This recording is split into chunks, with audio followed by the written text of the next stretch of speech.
Welcome, ladies and gentlemen, to the 39th Kessel Run Comics podcast. This is your host, Macadelic, and co-host, Skelly Boy. And as always, we're back again this week with some more Chom Entertainment. We have our regular top 5, and we didn't actually look into any spec, did we? But I also haven't heard anything just kind of like floating around or whatnot, other than a little solidification of some possible Spider-Verse action here in the coming months. I seen something about the Doctor Strange Spider-Man. I seen some speculation. Yeah. That kind of ties in minorly to what I'm talking about. What I was talking about was more like a Sony exclusive type. Oh no, this is thing. like what Doctor Strange has to do with Spider-Man. Okay, so basically what we talked about last week. Yeah. Okay. Well, I mean, shoot, if you want to bring that up at the end, like after the top 5, do that. But we didn't like pick any, dead set spec or rumors to talk about this week. For the top 5 this week, starting off at number 5, we have an X of Swords tie-in, or the proper name for this. So many people say X of Swords, including myself, and I own a comic shop. But this is supposed to be 10 of Swords. This is part 7 of 22, and the book is New Mutants number 13. Here on the front cover, we get a nice feature from Doug Ramsey, a.k.a. Cypher, and Ilyana Rasputin, a.k.a. Magic. Yes. So this is really, really cool. One of my favorite characters, one of your favorite characters, kind of a joint, character of ours, but you definitely like Magic more than me. Oh yeah, definitely. Magic is the best X-Men character right now in the comics. Dude, I'm still waiting to see the New Mutants movie. Yeah, which definitely. was the kind of death of the Fox, controlling the mutants. Well, what were your favorite parts of this book? I really like Warlock. This is the first thing I read with Warlock in it. Yeah. And I just love his character. Just the way he talks. He is interesting. Everything about him. He's just so weird. Yeah, he's always got Doug's back, too. I mean, multiple times in this issue in particular. He either verbally takes up for Doug or, once he's willing to physically, take up for Doug. So it's cool to see how tight they are and know over the course of comic history how long that they've been friends. Yeah, I thought that was really interesting. I love how we get to see. There was one panel where, like, when Ilyana is talking to Doug, when they're sparring, after she hits him, I think it was after she hits him, and, like, the way it's, like, you can tell, like, she cares about him. Right. And, like, it was just weird that you got to see that for that one little glance, because any other time she's cold during sparring. And I just thought that was, like, neat that we got to see that aspect of her. I agree. I mean, you saw another time, too, though, where she had the exact opposite feeling, when they were sparring, and there was one time when they were in a lockup, and he ended up just kind of, like, smirking at her, and she was like, "Don't smile at me," and, like, flung off on him and was about to, like, go in. That's what I'm saying. She's always hard except for that. It was that one time. Yeah. Like, you could tell, like, she was doing it because she cared. And that's why she was being so hard. Yeah. What about at the end when Cypher asked, and he was like, you were going easy on me, weren't you? You weren't going full force, and, I don't think that's going to help him ultimately when we've got Krakoa versus, Arakko in this, 10 swordswoman battle, dual style. But anyway, like, what would you rate this book? 2.5. 2.5? I got you. I'm right there in the 2.5. Like, it could have been a 3, but honestly, it felt really weird because it was just most of the time, while there was a little bit before and a little bit after that had to do with the overarching story, this really just seemed like almost kind of a training montage issue. Like, all that was really significant about it was training, and we know that Krakoa, like the living island itself, doesn't want Doug to participate in the bigger tournament. Yeah. It was just that little bit of character development, a training montage. Yeah. So this is a 2.5 for me as well. All right, Jakob, introduce this number 4. At number 4, we have ASM number 50. And this one actually that's a Halloween cover. Yeah. Isn't it? Yeah. And the story has nothing to do with vampires.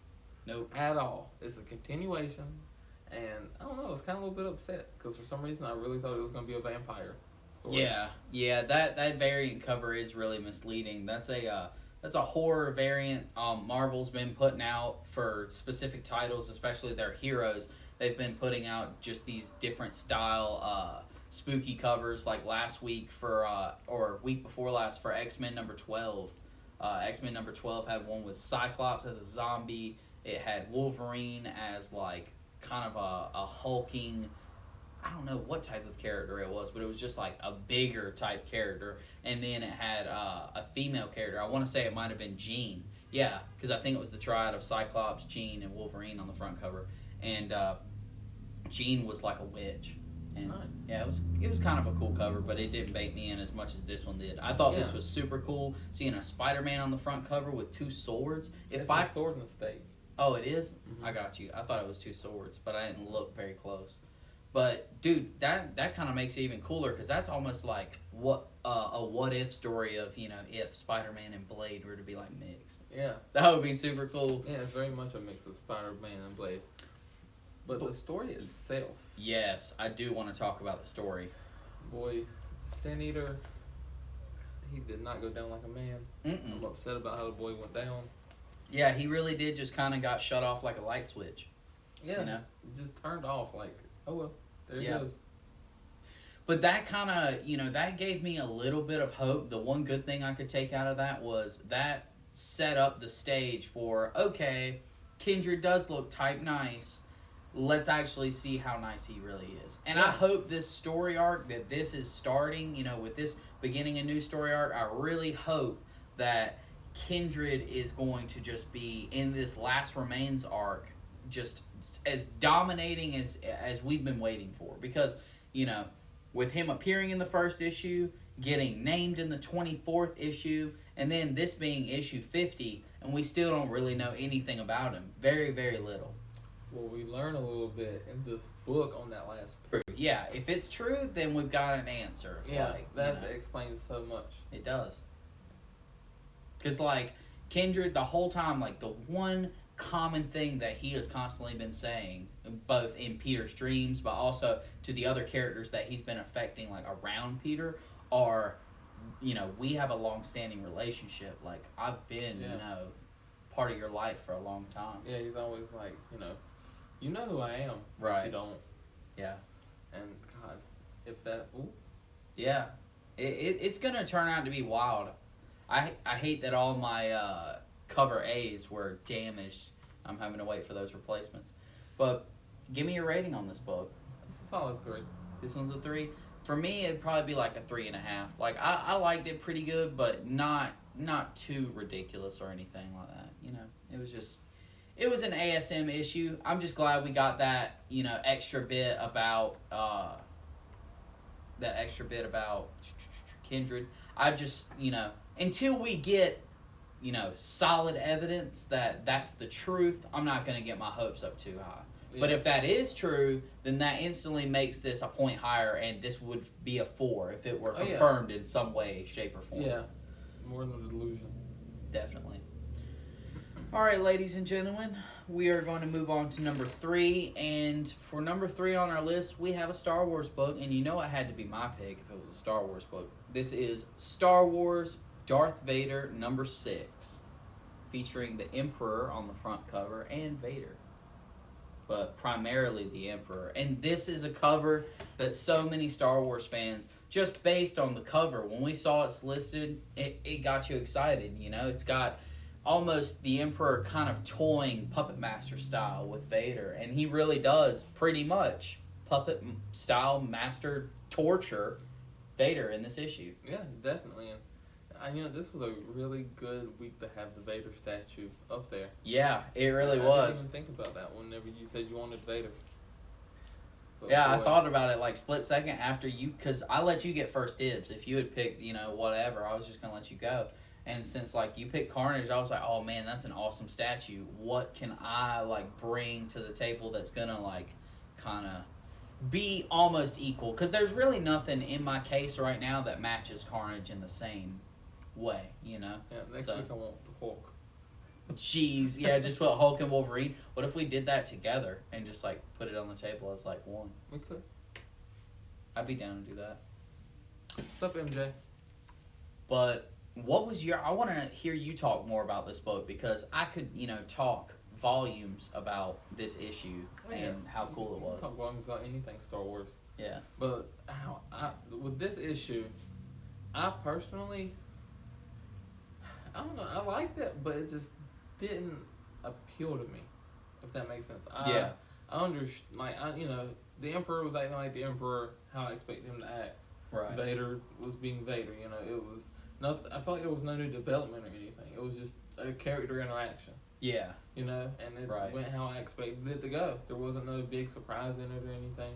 Well, with you knowing, like, the past arc, like, since this issue starts a new arc called Into the Fire, with that first arc, we see him do that whole kind of going rogue, right after, it's hard for you to remember back, and I barely remember back. The only reason I know is because I went back and read again. But in, like, issue 1, halfway through issue 1, or in issue 2, the Emperor hails Vader and tells him to come back. Yeah. And, like, Vader just pretty much ignores it because he's on his whole, chase after finding more information about Luke and finding more information about Padme's death and what happened. So, do you think that the punishment that he gets in this issue is worth, all that he did before in the first 5 issues? I was reading MJ's question because MJ said, how powerful would Vader be if he had a symbiote? If Vader had a symbiote, Vader would be absolutely nutty. Like, I couldn't even imagine Vader with a symbiote because, like, the only symbiote that I honestly think works for Vader is Venom. Because, like, Vader's all black and Venom's black. Like, there's not another black symbiote. But I feel like that doesn't work their character-wise. I feel like the only symbiote that matches his character would be Carnage. No way. Carnage is so much more, like, crazy. Vader's like cool and calculated. I want to hear what Chunky has to say about what you just said. Anger level. That's what I want. What? There's a certain anger level. Yeah. And Venom doesn't have that anger level. Right. Eddie is a mad dude, but he's not Vader mad. Yeah. Vader is forever just eternally pissed. Yeah. And I feel like the only symbiote that would be able to like link with that would be Carnage. I got you. Dude, what if, better yet, what if Vader was a savage and Vader bonded with Null? See, that would be the only one that would make sense. That's the only one powerful enough too. That would, dude, that would be Null. Epic. So freaking epic. A bond of, like, the living force and the cosmic force. What did Chunk say? He's upset. Into dangerous territory. Oh, man. He said Cap, Jacob. I'm so glad he called you. This man. Oh, my. I can't wait to talk about this later. Whether we're talking on the phone, in person, whatever. So, all in all, like, give me your rating on this issue. Oh, better yet, give me a rating on the issue itself, but then give me a completely different rating, still on the scale of 1 to 5, just on the cover. Okay, I'll give the book a 3. He's like, let me inspect. But say some In-Hyuk Lee goodness, too. In-Hyuk Lee, top of the line realism type art style. That's what I'm looking at. Gosh. That cover is a 4.5. I was about to say, he's been doing all the covers for Vader. In-Hyuk Lee is the man. Gosh. The lightning looks dope. Emperor looks. Yeah, the sheen on Vader's helmet. The Emperor looks menacing. It's all type nice. Yeah, that's definitely a 4.5 cover. Oh, baby. If only Star Wars stories were as bangers their covers are always. Chunky said come over. Shoot, well, that might be a move. We'll talk about that after the casket. But I need Jakob to introduce his number 2. Oh my god, my number 2 is a DC Black Label. And it's Rorschach. And this book, this was my favorite book out of all of them. And I don't know, it's mind-boggling because this book is about the character Rorschach. And in the first issue, we don't even find out too much about him because it ends up Rorschach could be these different people, and like one of them's dead and the other one vanished. Yeah, that was kind of crazy how she was just up and gone. Yeah, no, the one his fingerprints got burned. Oh, yeah. You know, well, he just disappeared, and then there was a guy getting locked up. So we got Right. 3 different people that could all be Rorschach. And you know, I'm leaning more towards the guy at the end that you were saying is about to get locked up, the guy with red hair. I think that's him. I think it's the guy with the fingerprints. You did? Yeah, because that'd be that's how your Rorschach move is to burn the evidence. You know, True. being the old school like tough crime fighter he is. Yeah. I feel like that's a move. I got you. Yeah, I vibe with that. I'm picking up what you're laying down. That's what I think it is. But as far as the story, I loved it. The cop was. I like how the cops are communicating in 2020 like it's not 2020. It's really weird when they have to use like payphones and stuff. You know what's so weird is you're saying that, and I was thinking about that while reading. I was like, this isn't really reading like this is taking place in the current day, but there was something in it, like an advertisement or something in the back that let me know it was 2020. No, the cop says it's 2020. Oh, does he? Okay. Yeah, there's a campaign, like a presidential campaign going on, Right. and there's like an election thing that says 2020, like so and so 2020. Yeah. It's truly 2020. And because that's who they were trying to assassinate was Truly. And then the cops like, well, it's 2020, Rorschach's dead. Yeah. Because the old man's dead. And so it's just, it's I got weird. I don't know.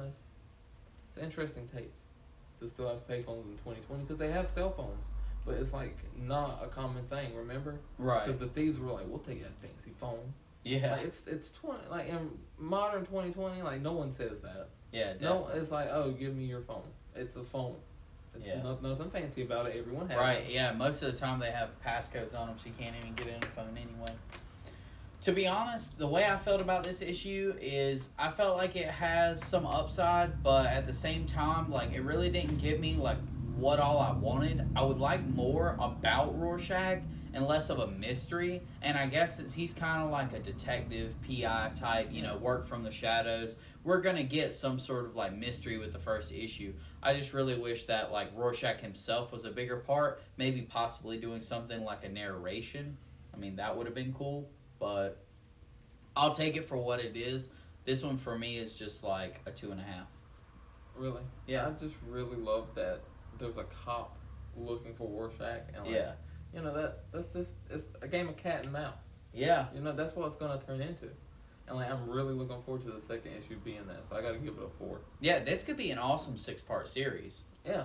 I'm like really looking forward to wherever this next turn takes. I feel that. I feel like it's definitely going to be like a big cat and mouse game. Chunk put up something else. Read the origin. He said to read the origin. Of what? Rorschach. I will. I mean, I can do it digitally now. This is some chunk action. I was about to say, this is your something. Pick was some chunk action. Yeah. Oh my god. Well, no, this is a joint. Well, your pick in there. Yeah. So we both Yeah. picked it. Got you. Yeah, that is something that we should mention. So, this is our number one. Our number one is an 80-page giant. It has 10 twisted team-ups straight from your nightmares. It's advertised as that just on the front cover. But it pretty much has 10 different stories. We picked one each to review. Mine was Green Lantern and the... Epigraph. I think it was Ghoul... No, I was going to say what it was. It's Green Lantern in the Shadow over Coast City. And Jacob's is Solomon Grundy and Ra's al Ghul in 7 Days. So... They were both really, really cool reads. This book, it has a really cool cover. I like it a lot. It's by Kyle Hotz. Kyle Hotz has done some stuff with the symbiotes because his art style is just very, not psychedelic, but I don't know. It just kind of almost... I really can't think of a good way to describe it with words other than bubbly. I know that doesn't sound really attractive, but like it kind of has this almost wavy, textured feeling. Almost kind of the way, like, if you look at what muscles look like when it shows you almost an x-ray of, like, the pink muscle and how some are, like, you know, the different groups are, like, folded over and stuff. It just looks almost kind of like that to me. Like, anything Kyle Hotz does, like, his art style is very... Especially when stuff is moving and it's dynamic on the front cover. It's like that. But I enjoyed both of these reads. The Green Lantern one in particular was pretty cool, but that's only because it was Riley Rossmo art. But in particular, as far as the story goes, I enjoyed yours more because yours, I feel like, fits the mythos of Solomon Grundy, and Ra's al Ghul's whatchamacallit made sense. His motivation made sense. Yeah, because he's And always so- after immortality. It was just a really it was also a quick read too. You know, Yeah. it was one of those things where there was 7 pages because 8 pages I think, because it was the 7, each one was a day, and then there was the next Monday. You know what I mean? Yeah, it starts on Sunday. Oh, it does? Yeah. Oh, got you. But No, it starts on Monday. It's Monday to 7 days. okay. Monday to Monday.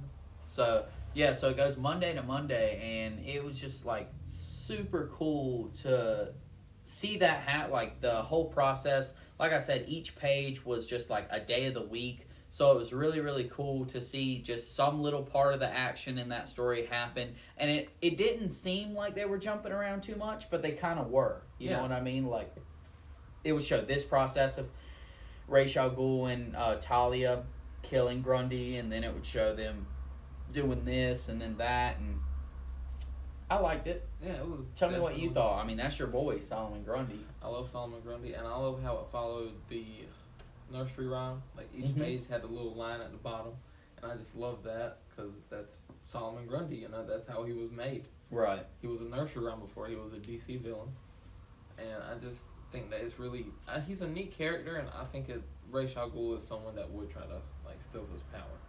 You know, everything just made sense. I just feel like Talia was a little forced into it. Yeah, but That kind of when like because she was just there all of a sudden. You know, it was all Ra's al Ghul and Solomon, and he was just like, "Oh yes, Talia, take his hand." It's like, what? When did she get here? I think her only reason for being there was when they were actually doing like the essence of life transfer or whatever, and he was saying that it had to go through a child, like, you know. Go through somebody to get to him. Well, I thought it was specifically that it had to go through like your child, because it made the mention of like the parent gives like life to the child, and the life, you know, or the parent. I think he was just saying something. He was just trying to sound philosophical. Yeah, I was about to say it made me. Ra's al Ghul nonsense that he spews. I was about to say it made me think that it actually needed to be Talia, and not just like some other medium. I don't think it does. It didn't seem like it to me. It seemed like he was just being extra. And like, really, who else does he have? Yeah, right. Yeah, he could have made it one of his like minions in the League of Assassins, but other than that, like, yeah, like that's no fun. Why would you put them on that adventure? That's a good adventure, right? You know, some high octane action. This one for me, just like with our combined 2 stories, I don't know too much about you know, how else this book. You know, I'll probably read a couple of the other stories. One of the ones you mentioned, the wasn't it Wonder Woman and Raven? Yeah. That seems like, you know, like you said, that was what you were kind of conflicted about, either that one or the Solomon Grundy. The only reason I picked this one was, or mine, the Coast City with Green Lantern, was because, you know, it was Riley Rossmo. Other than that, I didn't really have one in particular that sparked my attention. I probably would have just picked one with Batman, since Batman's been going what the last one good was, right now. But the last one, like, kind of, you know, hit like, for you for a second. Yeah, it was like when you said it, I was like, ooh, and then I was like, but Solomon Grundy, you know. Yeah, the boy. Can't leave out the boy. That's an easy win. Right. All right. Well, what's your rating on this? Definitely, since it's a one shot, so I'll give it a 4. I'll do a 4 too.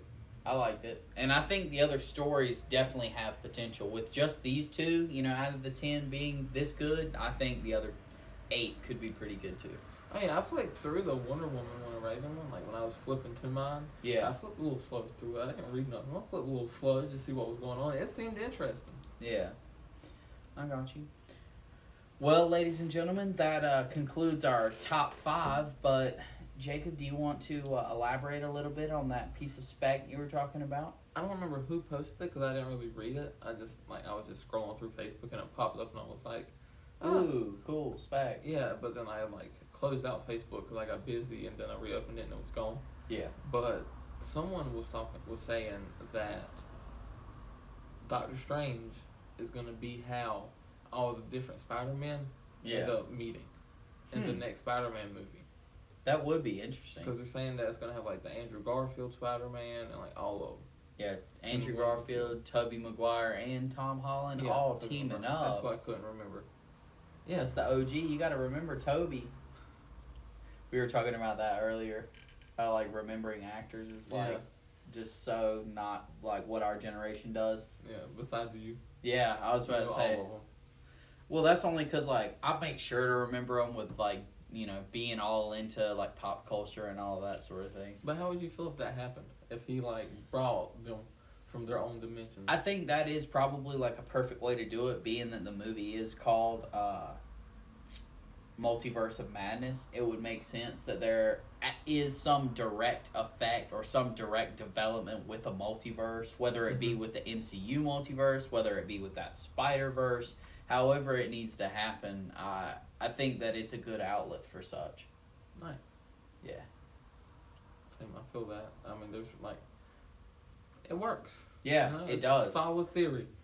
Yeah, I don't see any other really good method to kind of bring them in, or unless Sony had somebody write some kind of crazy story about them all coming together, then I don't see how you could really do it naturally like the way you could with Doctor Strange. Yeah, that's the only way to make it make sense. Yeah. Unless you have some, like, other person that's not in the MCU right now do it. Right. You know? Yeah. Like, that's something that, like, Kotal Khan could do. True. You know? He could easily do that. And just a couple other characters, like Morgan Le Fay could do it, even though you hate her. Oh, my. Yeah. But, you know, she could do it. She's got the power, too. Yeah. But Doctor Strange is the only current MCU character that could, so... Yeah, and he might. Well, ladies and gentlemen, that concludes our discussion of our one piece of spec. Too bad it wasn't, a deep enough dive. He said what big character is going to appear in season 2 of Mando. What big character? What big character? I mean, like, the big characters that are going to pop up in the season 2 of Mandalorian are going to be Ahsoka and Boba Fett. Those are pretty much, like, the two biggest ones. But then, I mean, past that, they've rumored Cad Bane, they've rumored Darth Maul, they've rumored Sabine Wren, they've rumored Ezra Bridger. They've rumored a lot of people, but, I mean, the two big ones that are confirmed are Boba and Ahsoka. But, yeah. I'm glad I could answer that question, but as I was saying, ladies and gentlemen, that concludes our podcast. Thank you for listening again this week or watching there on IG, and we hope you'll be back again next week. Until then, this is Macadelic, and Skelly Boy. this is us signing off. Later.